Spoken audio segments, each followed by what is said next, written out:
Now more than ever, people are realizing how important tourism and visitation are to the community with the events that are getting canceled, but they're also realizing that we can be a resource for them. And I appreciate the fact that people are now realizing that. Okay, guys, since we started the Destination Marketing Podcast a little over a year ago, I've had several destinations reach out and say, hey, could you help me start a podcast?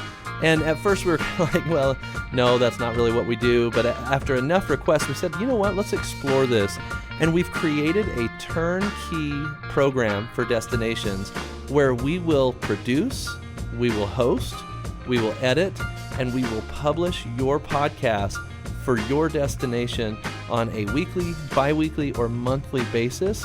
And all you have to do is show up and answer some questions. We're really excited about this program. We've got a few destinations that have been doing really, really well with their podcasts. And if you've ever thought about creating a podcast for your destination, but you don't have all the equipment, or you don't have the expertise or any of that type of stuff, let us take that off your hands. Let Relic handle your podcast creation and production, and all you have to do is show up and answer questions about all the amazing things there are to do within your destination. So let me know if you're interested. Email me at adam@relicagency.com, and we'll get you set up on this podcast program.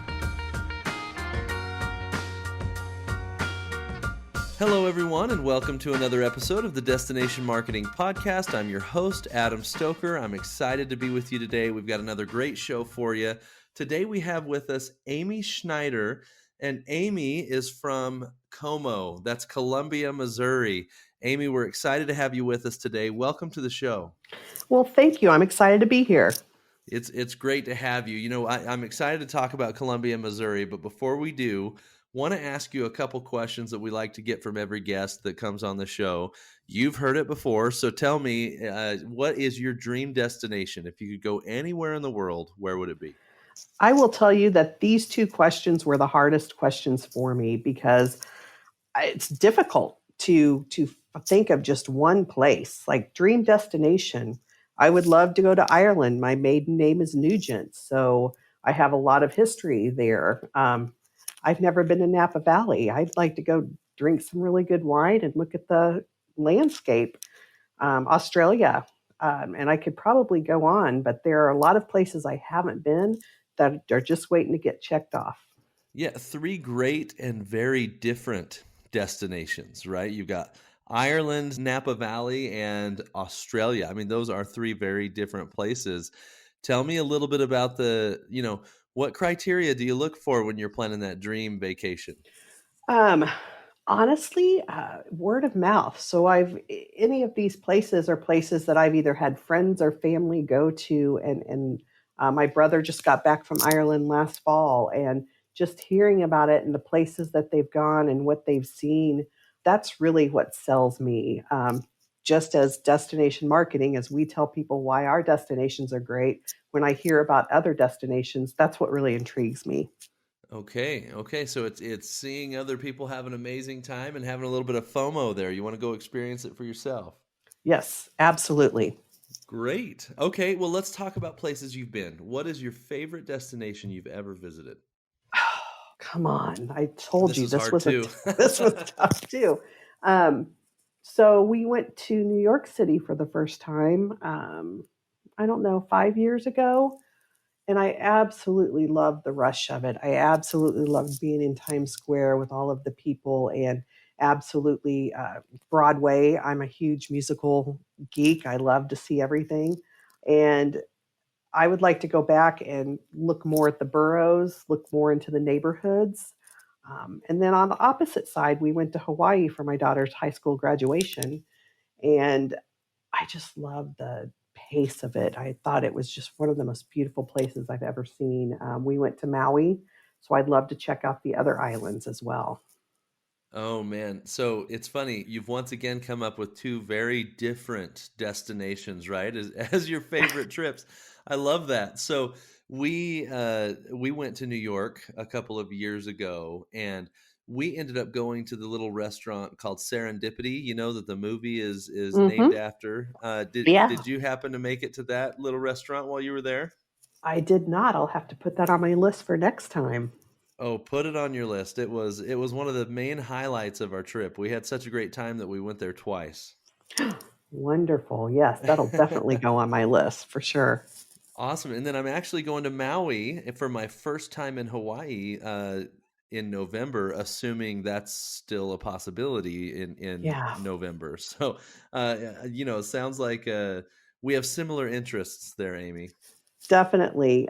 We did the road to Hana, which, so the first time we go anywhere, we always do the big tourist thing. We do what we've heard about, we go and do it. We did the road to Hana with a convertible and Oh, um, wow. closed my eyes a few times, but we made sure that we took all of the off beaten paths and we did, we made it a full day, longer than a full day trip, and it was spectacular. Black sand beaches, red sand beaches, just one of the most beautiful things I've seen.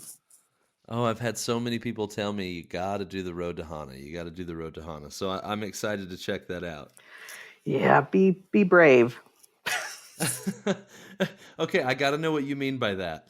Because there's a drop off. The reason it is windy. A lot of times there's not room for two cars to pass each other going either way. You've got to pull off, or the other car has to pull off, because if you don't, you've got one side that's a mountain and the other side is a sheer drop off. Okay, you're the first person to tell me the truth about the road to Hana. That's good to know. Right. So if you aren't a great driver or you don't appreciate driving like that, you can take buses. You don't have to drive it yourself. You can take buses too, or vans. You can, rent a tour guide. Okay, I will follow up and I'll let everybody know if we had the guts to take a vehicle or if we rode a bus. I'll I'll have to let everybody know. It's worth it. It just depends on how brave a driver you are. Great. Or well, it also is going to depend on how brave my passenger is. She gets a little nervous when we're driving down the highway, much less the road to Hana. So that'll be interesting. That Yes, that's a very truthful statement. It is all about the passengers. Well, good, Amy. And thanks for giving us a little bit of your travel interests and experiences, and giving me some advice on mine. I'm excited to kind of dive into the reason we have you on the show and to talk about destination marketing. Let's learn a little bit about your background and how you ended up in your role. Um, I was just talking about this to someone earlier today. I didn't wake up at 18 and I think I'm going to go into tourism. As a matter of fact, I started out in college as a music major, Okay. and my college background is a little sketchy. I wasn't the best candidate to start college at a young age, and so I actually left college before graduating for about 10 years. I finally came back and picked it up and graduated, but most of my work experience is in between my college experience, and that was in hotels. I worked for, shout out to Noble Hospitality as a hotel company that I worked for, and I was one of their managers in training. And I would go to a hotel and kind of work where they needed some help, and until they got someone hired or promoted from within at that hotel. So I did anything from food and beverage to general manager to sales to whatever was needed. And they took me from Manhattan, Kansas to South Dakota to Kansas City to back to Columbia. Oh, Um, wow. yeah, it was, and I probably never, I would have seen Kansas City, but Manhattan, Kansas, Sioux Falls, South Dakota, Mitchell, South Dakota would not have spent as much time there, I think, probably if I hadn't had worked there. And they were all great experiences. And everything I did was a great experience. It's just every time you learn something, you put that you put that on tap for growth as you move forward. Yep.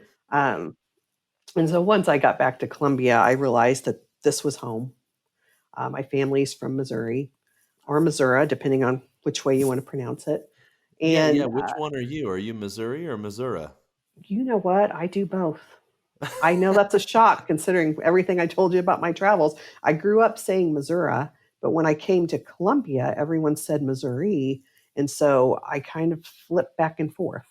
So you tailor your message to your audience, is what you're saying there. That's exactly what I meant to say. Yes. Yes. But once I moved back to Columbia, I finished my college degree, worked in hotels. I went from operations to sales. And once I started selling in hotels, I realized that I wanted to sell more than those four walls. I wanted to sell the entire community because the reason I came back to Columbia was Columbia. So once a sales position came open at the Convention and Visitors Bureau, I applied for it. Probably one of the most nervous I've ever been applying for a job because I wanted it that much.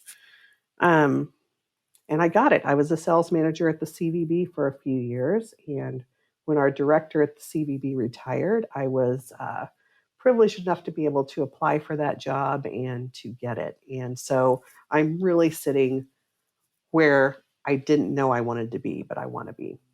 Oh, how cool. And Yeah. how long ago was that?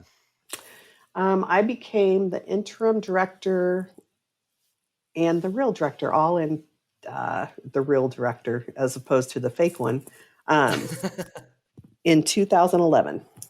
2011. Okay, so you've been in your role for quite some time. Mm-hmm. And tell me a little bit about Columbia, Missouri as a destination. What are you guys really promoting to gather visitors and get more people to your destination? Well, there are several things. We like to call ourselves that cool neighborhood in a big city, like when you're in New York, one of those neighborhoods you're drawn to. We have a very active, engaged community, which, on top of being active and engaged, they're also very friendly and welcoming. We're the Midwest, and we're the epitome of that welcoming Midwest. Um, Columbia is the fourth largest city in the state of Missouri. But I think one of the biggest things that we have going for us is location, location, location. We are honestly right in the middle of the state of Missouri, 2 hours from Kansas City, 2 hours from St. Louis, right in the middle of a major interstate and highway. We have an airport that is going through a renovation process. So by 2022, we'll have a new terminal with more gates and room for more airlines. So we're poised to not only bring in a big drive market, but to be able to bring in more people from across the nation. Yeah, one of the biggest things I think we're known for is our parks and recreation. We have over 2,000 acres of parks and sports and fields and trails. We have 42 parks, as a matter of fact. As I just looked down at my notes, I knew I was forgetting something. Um, but there is a trail that starts right below Kansas City and goes right to St. Louis. It's the Katy Trail. And we have an anchor, an MKT Nature and Fitness Trail, which is about a 5 mile trail. And it starts right in front of my office and it goes and hooks up to the Katy Trail. So we get a lot of bikers and walkers that are doing that 200-mile trail across the state, stopping into Columbia as well. Wow. Wow. Sounds like a destination with a lot to offer. I love that you're centrally located between those big markets. I'm sure that's where you draw a large portion of your traffic. We do, and I guess we're in Columbia, Missouri. The one thing I forgot to add is higher education. We draw from the St. Louis, Kansas City market, but we also draw from the students coming into the University of Missouri, Columbia College, Stevens College. We also have a very active, large community college campus as well. So we draw a lot from people coming in to higher education, whether they're moving here, whether they are presenting, whether they're students or are parents of students. We have that market as well. Perfect. The great thing about having a higher education institution in your destination is you can target those people when they're there and living there for a short period of time and turn them into, lifetime returning visitors. And it's kind of a built in base that you can market to. Absolutely. And that's one of the things that we try and do is give the students something to do outside of campus. And we do see a lot of people either they leave because you want to leave where you went to school and rule the world. We see a lot of people coming back, and we're also a good catchment for retirees as well, maybe alumni that went and made their life in other places across the US and now they're retired and they want to come back home to Columbia. Interesting. Okay. Mhm.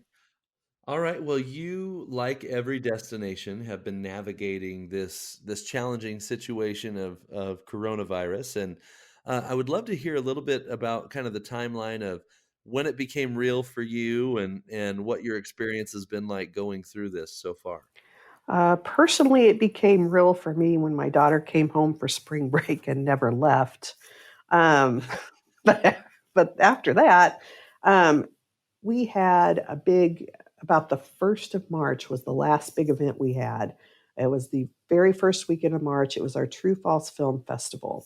And we actually had writers coming in from all over the United States. And you could hear them talking about one writer was from New York and she was talking about the cases that were starting to build there. And um, we had been hearing about it, but hadn't experienced a lot of it. And it feels like after the festival, it started to become more real. We had a writer go back and 2 weeks later say she tested positive. It was outside of being here. We didn't have any cases here from that festival, but we thought, wow, that was we kind of dodged that one. We could have been bringing people in and without knowing it brought cases here. We didn't, and I want to Right. make that clear. We did not. Yeah. Um, and then things started shutting down, and then you heard events were calling us and saying, we're not sure we're going to be able to come this year. We've been coming for 50 years. We're not sure that this is something we're going to be able to do. And cancellations. And then when the shutdown occurred in Columbia, so we got a stay-at-home order at the very end of March.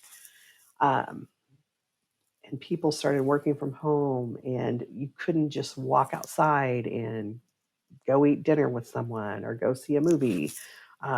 That's when events canceling and not being able to do your normal everyday life. I think is when I thought this is not something that's going to be a quick do over. This is going to be a long lasting thing. Right. Right.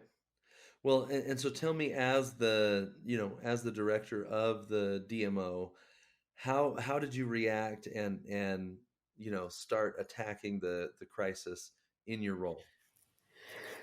So the first thing we did was turned off all of our marketing because all of our digital marketing because at this point we knew we couldn't invite people in. Everyone was staying at home. Having marketing out there saying it's great to visit Columbia was not the right thing to do. So we Right. switched our website into being more of a resource for our community. We started putting the newest ordinances up there. I had people in my office calling all of our restaurants, all of our retail, all of our big box stores, all of the things that were considered essential that were still open. How are you doing this? What are your hours? And so we made sure that we updated daily, like who was doing curbside, who was doing delivery, was it contact delivery, contactless delivery, what were your hours? And so we made sure that we put that on our website. And we also partnered with our Chamber of Commerce and our Economic Development Department that to make sure that all three of us were putting out all of the same messages and we were referring to the others so that if anyone had a question in the community, they knew they could come to one of us. Perfect. Perfect. And one of the things that you mentioned to me when we had our previous call Mhm. is that your website shifted almost entirely from a traveler focused website to a stakeholder focused website. Would you mind talking about, the process that led you to do that, and how difficult it was to make that transition? So our website is a WordPress website right now, which actually was worked in our favor. So any changes we make, we can make it almost immediately. So we were able to do any changes to the website in our office. And that goes back to where I was talking about partnerships with economic development and Chamber of Commerce. We were on the phone saying, this is what this is what we hear people want to know. This is the information we have. How can we make it work? So we made our front page something that people could go to and they could say, okay, grocery stores, when are they open? All right, restaurants, are there any restaurants delivering? Anybody doing curbside? What is the ordinance? What does a stay home ordinance mean? Where are some frequently asked questions? Um, every day, whenever there was an update, we would make sure that we were connected to the City of Columbia's COVID site so people could see what the updates were. So, really, it became a resource for the community. And we took that resource and made sure that on all of our social media platforms that people knew that we were the ones that they needed to come to when they had questions. Great. What kind of feedback did you get from the community when modified your site in that way? You know, mostly from our industry. Well, anecdotally, you could see on social media, well, I went to the CBB website and here's what I found out. Verbally, from our industry partners and our hotels, because not only did we change that to a stakeholder, we sent an email out every day with all of the information that we knew our hotels and our industry partners needed. And they have asked us to continue doing that. We're down to twice a week now, but they've said, we can't tell you how much we appreciated that information. They were overwhelmed. Our hotels went from, properties with 800 people to properties with 5 people. They didn't have time to see what was going on or to find out information. And so we were pushing it to them, and they have been very thankful in that they didn't have to go look for it. They knew we would give it to them.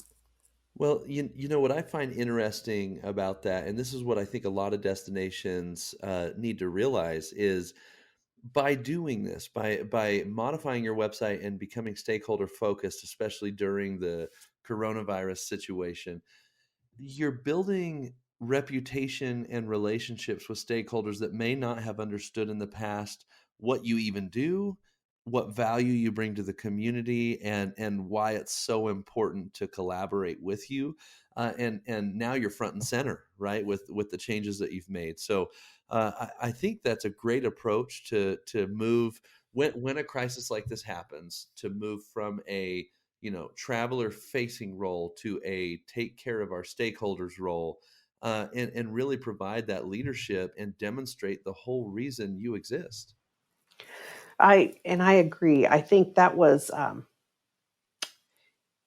I think front and center. We just wanted to make sure they had the information, but I did have that similar conversation with I'm a government city government department, so I answer to the city manager, and I had that conversation with him. I said, "Look, now more than ever, people are realizing how important tourism and visitation are to the community with the events that are getting canceled, but they're also realizing that we can be a resource for them." And I appreciate I don't appreciate the pandemic, but I appreciate the fact that people are now realizing that, and we now before I had to ask for a seat at the table, I'm now being asked to sit at the table, and I think that is one of those unintended consequences from that. Right. And for any destinations that are listening, if you've had issues with your stakeholders believing or understanding the value you bring to the community, this is your time to shine. Take a leadership role and provide as much value as possible, because in a lot, I had a conversation yesterday with a destination where the marketing director was brand new, like got hired, I think in May, and is building relationships with all these stakeholders. And I said, for some people it takes years to develop the relationships that you're building in a month and 2 months, and it just accelerates that process of strengthening your relationship with the community. And so that, even though this is a crisis, it's hard, we've all been put in difficult situations, this is one of the opportunities that comes out of it. Absolutely. One of the things that I've always said pre-pandemic is that we are not only tourism oriented and asking people to come visit our destination, but we're also community oriented. And if we can't, for lack of better terminology, if we can't sell our community on our community, then how can we expect to sell people that haven't seen Columbia to ask them to come in and visit us? So we have to be community partners. We have to be able to talk to our stakeholders and have them understand why we do what we do and what great resources they have around them.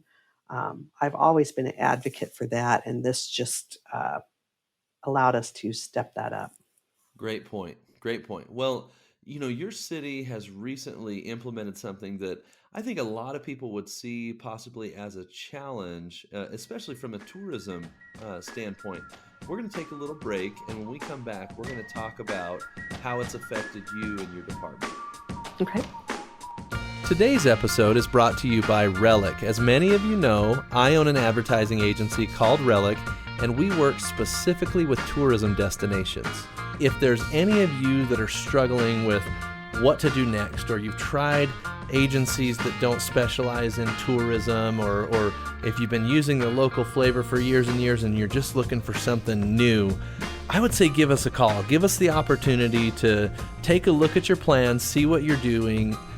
Use our tourism knowledge and industry specialty to examine everything from your brand to your tactical execution and make recommendations of how to help. We'll do that assessment for free. We'll give you those recommendations for free. And if you like what we say, maybe you can hire us to execute on those plans. So kind of a risk-free opportunity to have us take a holistic look at everything you're doing, provide some recommendations, and you can kind of see us in action. If you're interested in having us do something like that, please send me an email directly at adam@relicagency.com. I would love to set that up with my team. Okay, Amy, so we mentioned before the break that, you recently had a city ordinance passed, and it's something that I think a lot of destinations are dealing with right now. And I want to stress, I don't disagree with the passing of the ordinance because I think it's socially responsible to do so. But a mask requirement was just implemented in your city for 90 days. And I actually just went on a quick getaway for my anniversary with my wife up to Park City. They have the same ordinance also in place. And so what I'd love to have you do is talk about, that ordinance, how it affects your department, and how you plan to educate travelers so that they don't come in and immediately, feel like they're violating the policy if they didn't realize that ordinance is in place. Right. Well, let's talk about the biggest issue is that masks are socially responsible. Unfortunately, they've become political. So people, especially on social media, like to go and make political stances about them. So I think even above and beyond educating about mask, it's educating about this isn't political. This is to help, calm things down, to help control the spike that we've had. So not only do we have to educate about the mask ordinance, we have to make it normal. We have to make it something that's not, as soon as you hit the city limits, you have to wear a mask. So we have to make it easy for them. So we are educating. We are putting the mask ordinance on our webpage. We are putting it out there in social media. Any correspondence that we have, whether it's sending, blast emails out talking about, what you can do safely in Columbia, we make sure that we put Columbia has a mask ordinance. These are the frequently asked questions. These are the requirements. You still have people that are out there saying, well, I'm not coming to Columbia. I will say that one of the things that's helped us out is since you and I have talked, there are several other cities in Missouri that now have a mask ordinance, as well as some of the big box stores. Walmart now, I think as of this week, has a mask ordinance throughout the United States. Right. Kohl's will have one. So it's almost like quote unquote partner in crime. Okay, it's not just Columbia now, it's Springfield, Missouri now has a mask ordinance. If Branson doesn't have one, they will soon. I don't know if that was this week or next week in their city council. Some of the smaller towns around us now are putting mask ordinance in front of their city council. So we all, not only just Columbia, but we all need to work together in educating folks in when to wear a mask, why to wear a mask, when you don't have to wear a mask, and the fact that this is for your health and the health of others. It's not just because we can do it. Yeah, as far as I'm concerned, in the tourism industry especially, I would much rather have people required to wear a mask than to have the industry shut down the way that it was for 60 to 90 days, And so to me, and this is not a political stance, this is more of, looking at the industry and how it's been affected.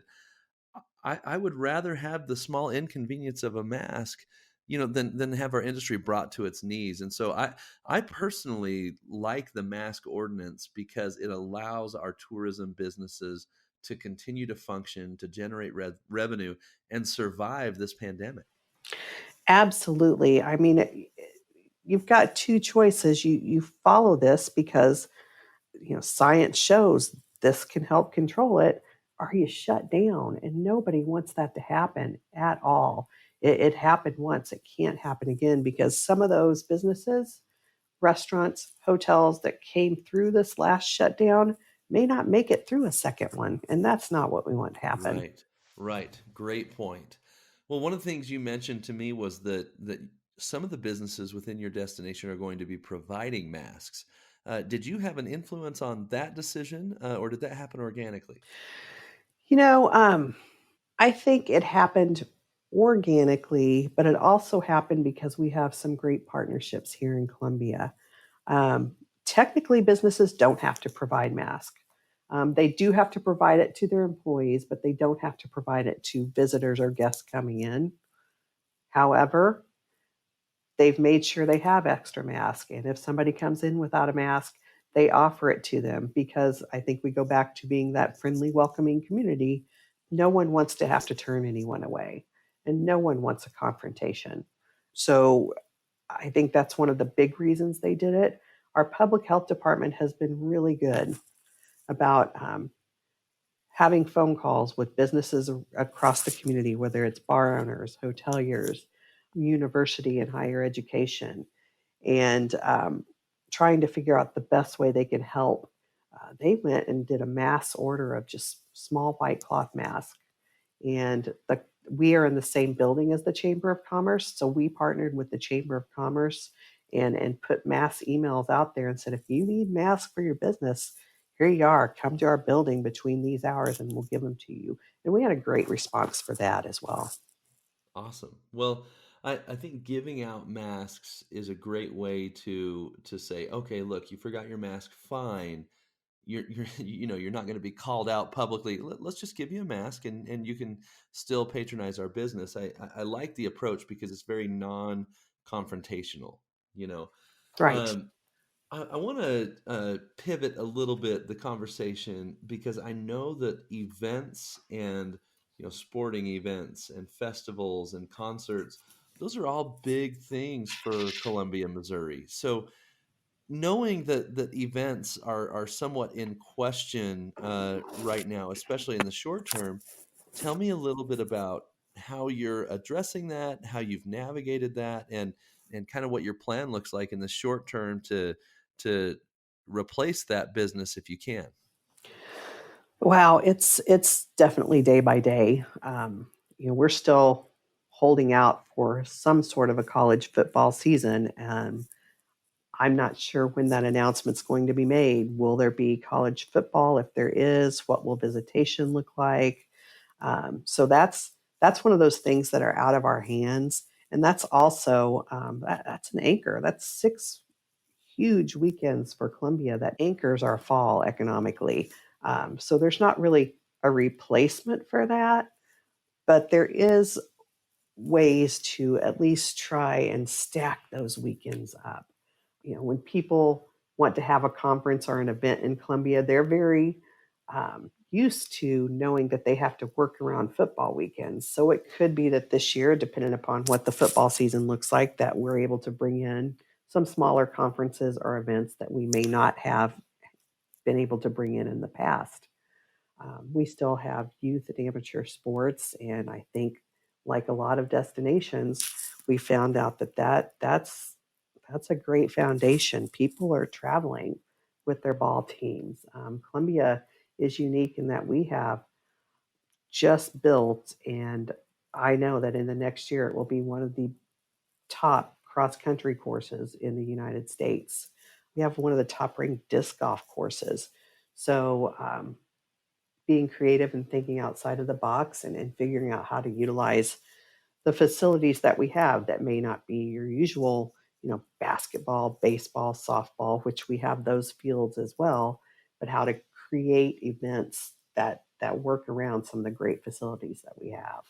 Amy, I think that's a great point, and I love especially the cross country course that you're building out. What you're doing is improving your product, and that's going to result in immediate events like cross country events, things like that. But also, that once other events come back, assuming that they will at some point, that is icing on the cake now on top of what you were already generating as a destination. So I think a focus on infrastructure and improving your product is such a critical thing to be doing right now. And I love hearing that progress from Columbia. Yes, we do have a fantastic relationship with our Parks and Recreation Department. Up until this past year, Columbia did not have a sports commission, and really, we've only had a sports salesperson for the past 2 years. We now have two sports sales people. We have a sports commission. Our sports sales supervisor is embedded in offices with Parks and Recreation, and we have seen great dividends come from that relationship. Awesome, awesome. And speaking of work that the community has done that's paid dividends, you mentioned that you've seen the community of Columbia, Missouri be so proactive over the last several months. Do you want to kind of speak to what you've seen that's impressed you in the community? Yeah, absolutely. As with everything, there's good and bad. I don't want this podcast to come off just sounding like everything Columbia did was great and there was no discontent, because that's not true. But I will Sure. tell you that, the cream rises to the top, and there was a lot of partnerships that came out of this. I talked about this a minute ago, but we had many phone calls initiated by public health with the city, the county, all the top universities, Chamber of Commerce, Economic Development, Convention and Visitors Bureau. And these phone calls were basically about, here's what's going on. How can we all work together to safely open the community? You know, Public health had phone calls that I set on with hoteliers. Hey, we're going to open this community back up, but that doesn't mean conferences are going to look the same. What questions do you have? Let me answer them. Let me tell you, from a public health perspective, how it's going to work. Public health had a phone conversation with small businesses, including restaurants and retail, and had the same conversation. They just had a phone conversation with the Chamber of Commerce in higher education and bar owners, because we know as the students come back, that's one of the first places they're going to go. Hey, if you want to keep your business open and keep this spike from happening, here's what you need to know. Here's how we need your help. And I'm hopeful that works out as well as some of the other phone calls we've had.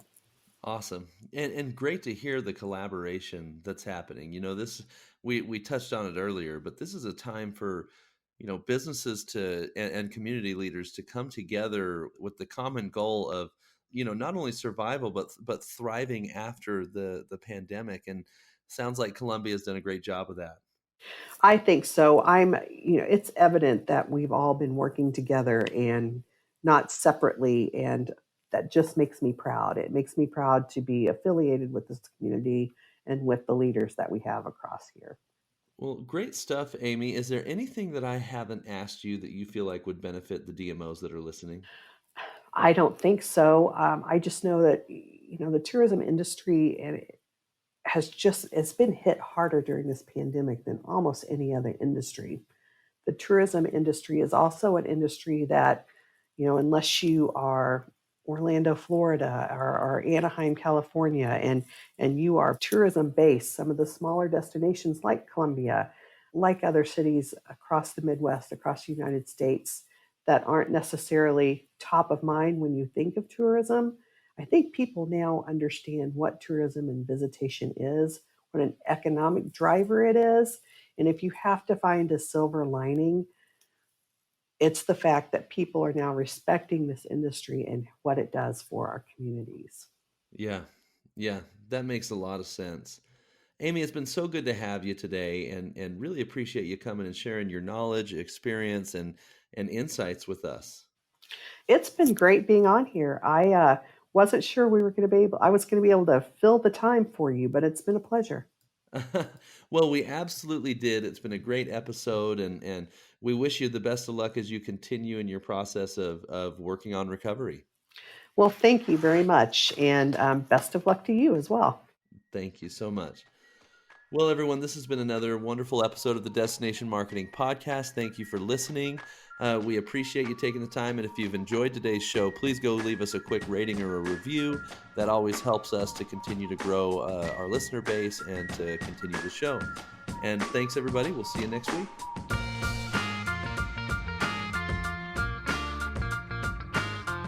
You guys, I have been working on something for the last 6 months that has been such a giant project, but I'm so proud of it. I'm excited to announce that I've just released my book. It's called Touch Points, and it's the Destination Marketer's Guide to Brand Evaluation and Enhancement. And it is a comprehensive guide for destinations to look at their brand, evaluate what you've done, and make a very clear and detailed plan of action of how to fix it.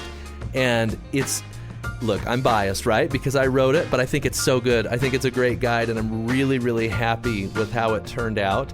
And I wanted to tell you guys about it. It's available on Amazon. Search Touch Points by Adam Stoker, and you'll be able to get that book for your destination. And I think it's going to be, especially for anyone that is trying to look at their brand holistically, this is the book for you. So check it out.